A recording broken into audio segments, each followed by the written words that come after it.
It seems to be an extremely common experience amongst people who don't believe in certain non-scientific concepts to be told by others who do to be more open-minded.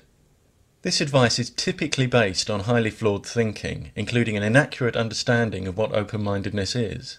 In fact, being open-minded simply means being willing to consider new ideas. Science promotes and thrives on open-mindedness because the advancement of our understanding about the reality in which we exist depends upon our willingness to consider new ideas. Indeed, scientific discovery often requires entirely new ways of thinking. However, not only does believing in certain non-scientific concepts not automatically make you open-minded, it can often lead you to be the complete opposite. A neighbour of mine once noticed a moving lampshade in my front room and said it was a ghost. When I told him it wasn't, he said, "You've got the evidence in front of you," and said I was stubbornly close-minded and had no curiosity. When he'd finished his little outburst, I reached down and switched off the small fan heater underneath the lamp to stop its currents of warm air from moving the shade. It was actually my neighbour who'd had no curiosity in this situation. He'd leapt to an immediate conclusion and dismissed all alternatives. When you label an event supernatural just because it has no explanation that's obvious to you, you'll inevitably misinterpret evidence and make invalid causal connections. You'll eliminate whole realms of alternative explanation before it's even clear which explanations might be appropriate, and that's the very definition of close-mindedness. People who tell others to be more open-minded about so-called supernatural concepts often accompany this advice with one or more personal anecdotes they claim can't be explained. This is another flawed approach. Even if your experience can't be explained, that in no way strengthens the case for any supernatural concept. All it shows is that your experience can't be explained. Trying to suggest that a lack of explanation is evidence that supernatural powers are at work is actually a contradiction. In effect, what it's saying is, I can't explain something, therefore I can explain it. The unexplained is just that, unexplained. Furthermore, although it's quite reasonable to describe an experience and say you can't explain it, telling your audience they can't explain it is senseless, because your audience has no independent access to the events you describe, nor any way of investigating which details you may have missed or edited out. If my neighbour had told other people they had to accept his ghost story because they couldn't explain the moving lampshade, how would anyone be able to agree or disagree without knowing anything about the fan heater? Expecting others just to take your word that you've had a brush with the supernatural is simply unrealistic. Even if I saw someone disappear right in front of me, I'd recognise how unreasonable it would be to expect a complete stranger just to believe me without corroborating evidence, however personally frustrating that might feel. Someone once tried to suggest to me that scientists who ask for evidence before accepting claims are as close-minded as witch doctors. The idea that requiring evidence makes you close-minded is a fallacy. A willingness to consider new ideas doesn't commit you to accepting them unconditionally. If someone you love was lying injured and unconscious, and a complete stranger told you she had some magic powder that will cause instant healing if poured into the wounds, would you just accept this stranger's claim?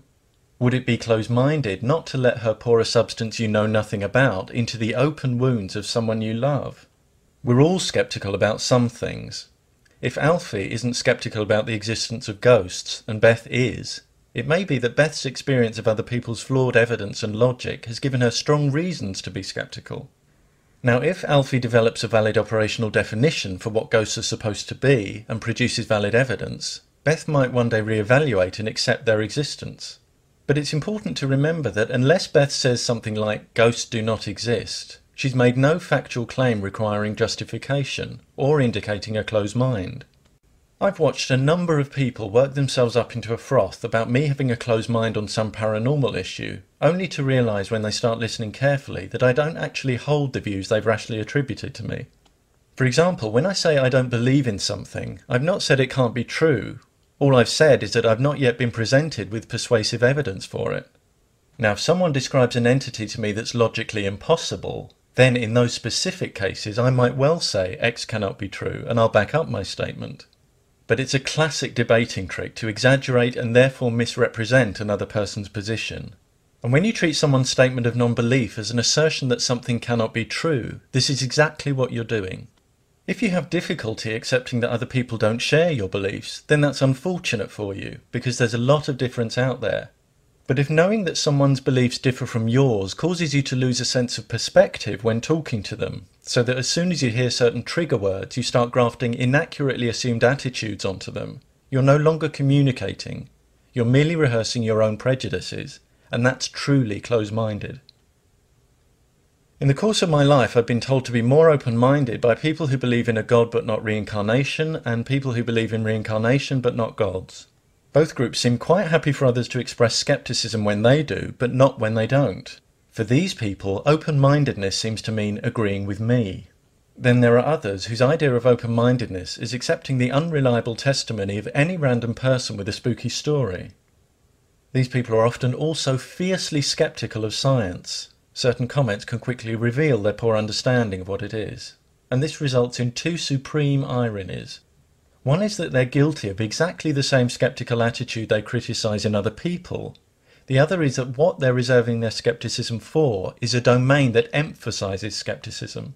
In other words, they're skeptical of skepticism. Again, open-mindedness isn't about believing things. So believing in more paranormal things than the next person doesn't make you more open-minded, though it can be a sign that you're more gullible. And despite what some people would have us believe, it's not a virtue to be easily persuaded by people. Those who say it is, and that requiring evidence is close-minded, clearly wouldn't survive one day in a court of law. After all, what does the person with that attitude do in any situation where there's more than one version of events? And is it close-minded to require evidence of someone's guilt before locking them up? These attitudes don't stand up for a moment in the real world. It would be absurd to suggest that we need evidence for everything we're told. When a friend tells us about their day at work, we don't ask them to back up what they say. And we don't stop enjoying films and stories just because they contain incredible events. But when someone's trying to persuade us to accept something as fact or take some sort of risk, demanding valid evidence helps us distinguish true claims from false ones, and that's an invaluable ability in a world where believing false claims can seriously damage your wealth and your health. Critical thinking is not incompatible with open-mindedness. On the contrary, it empowers an open mind. Even though demanding valid evidence may lead you occasionally to reject ideas that are poorly supported but nonetheless valid, if and when evidence accumulates for those ideas, an open mind will allow you to reconsider them and possibly dislodge false ideas you'd previously accepted as true. This approach is promoted by science. By contrast, when you have an open mind but demand little or no evidence before accepting things, you leave your understanding of reality much more up to chance.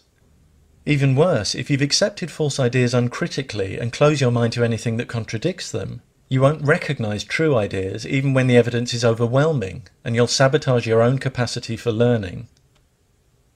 If you believe in pseudoscientific and supernatural concepts, that's your privilege.